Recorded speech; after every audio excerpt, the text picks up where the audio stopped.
Another important topic to learn in categorical logic is about eduction. So, what is an eduction?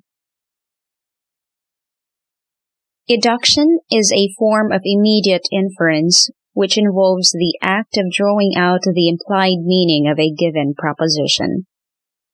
There are 4 kinds of eduction, namely conversion, obversion, contraposition, and inversion. Conversion refers to the formulation of a new proposition by way of interchanging the subject and the predicate terms of an original proposition while retaining the quality of the original proposition. The original proposition is called the convertend, while the new proposition is called the converse. Let us consider this example. No plant is an animal. Hence, no animal is a plant. Again, the original proposition is called convertend, while the new proposition is called the converse. And in this example, it must be noted that the new proposition, no animal is a plant, is the implied meaning of the original proposition, that is, no plant is an animal. There are 2 types of conversion, namely simple and partial conversion. Simple conversion is a type of conversion where the quantity of the convertend is retained. It must be remembered that only universal negative E and particular affirmative I propositions can be converted through simple conversion. For example, no angels are mortals, therefore no mortals are angels. Or, some mortals are men, therefore some men are mortals. As mentioned earlier, only universal negative and particular affirmative propositions can be converted, because in universal affirmative propositions, the quantity of the predicate in the convertend, which becomes the subject term in the converse, cannot be retained. While in particular negative propositions, the subject term of the convertend, being made the predicate term of a negative proposition, would be changed from particular to universal. Let's consider this example. All dogs are animals, therefore all animals are dogs. As we can see, the quantity of the predicate term animals in the original proposition, that is the convertend, is particular because the proposition is affirmative. One thing we learned in our previous discussions on terms and propositions which bears repeating is that the predicate terms of all affirmative propositions are particular, while the predicate terms of all negative propositions are universal. Now, the quantity of the term animals, which becomes the subject term in the converse, is universal, because of the universal signifier all. Hence, we cannot convert universal affirmative propositions, because again, we cannot retain the quantity of the predicate term. Now, let's check another example, this time with a particular negative proposition. Some animals are not mammals, therefore some mammals are not animals. As we can see, the subject term of the convertend is particular because it is signified by the particular signifier some.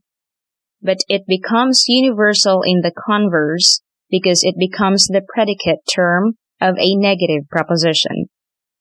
And as mentioned earlier, the predicate terms of all negative propositions are always universal.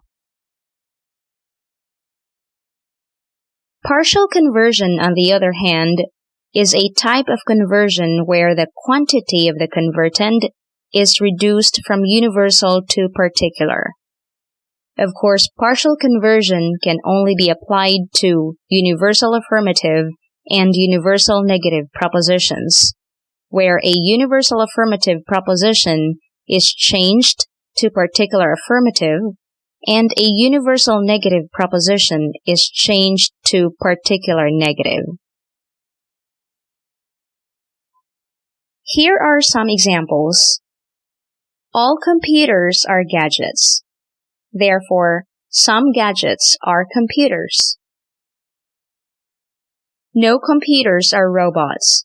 Therefore, some robots are not computers. Another kind of eduction is called Inversion. This refers to the formulation of a new proposition by retaining the subject and the quantity of the original proposition. However, the quality of the original proposition is changed, and the predicate term is replaced by its contradictory. The original proposition is called the obverted, while the new proposition is called the obverse. Please note that obversion is applicable to all types of categorical propositions. Let me provide you some examples.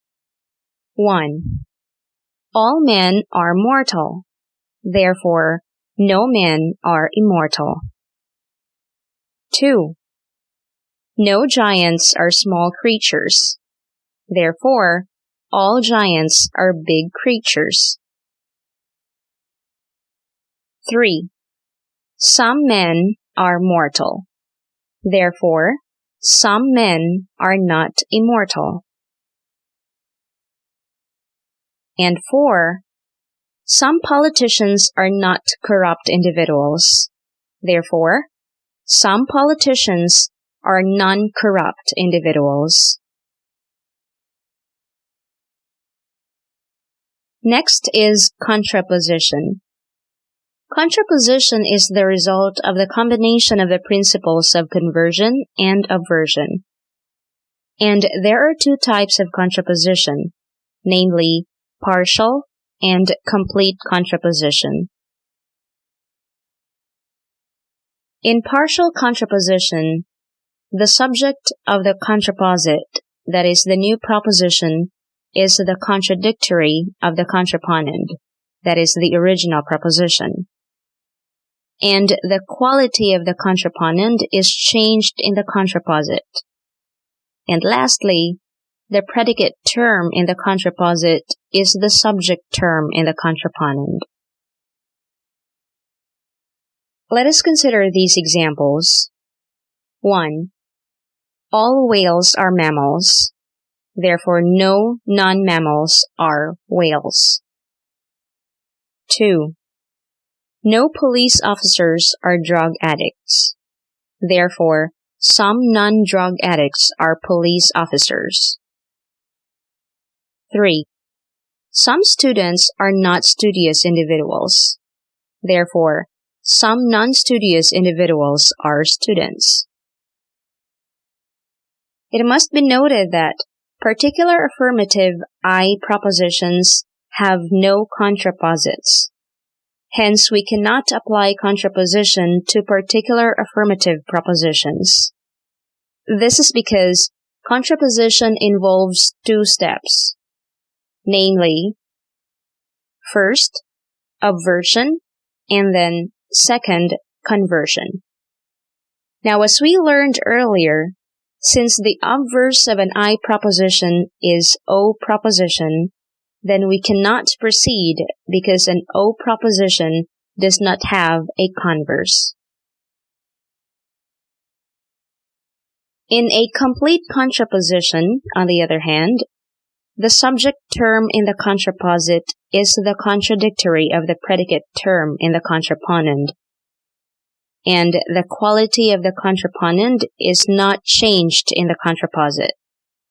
And lastly, the predicate term in the contraposit is the contradictory of the subject term in the contraponent.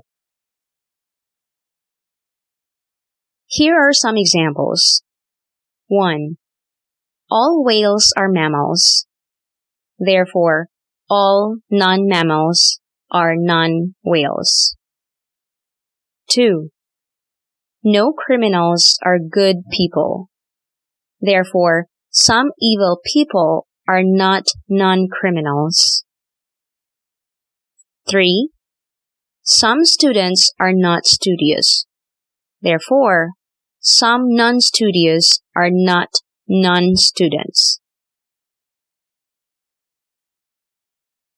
Lastly, we have inversion. In inversion, the subject and the predicate terms of the new proposition are contradictories of the subject and predicate terms of the original proposition. And it must be noted that when doing inversions, we change the quantity of the inverted, that is the original proposition.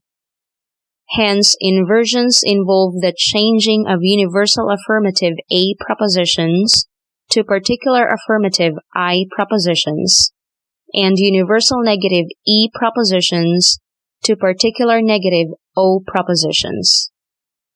Please note that particular affirmative I and particular negative O propositions do not have inverses. There are two types of inversions, namely partial inversion and complete inversion. In partial inversion, the subject of the inverse, that is the new proposition, is the contradictory of the subject of the inverted, that is the original proposition. Let us consider these examples. All priests are trustworthy. Therefore, some non-priests are not trustworthy. No dogs are feline. Therefore, some non-dogs are cats. In a complete inversion, the subject and the predicate of the new proposition are the contradictories of the subject and predicate of the original proposition. For example, anything material is destructible. Therefore, some non-material things are indestructible. No wealthy person is financially insecure. Therefore, some non-wealthy persons are not financially non-insecure.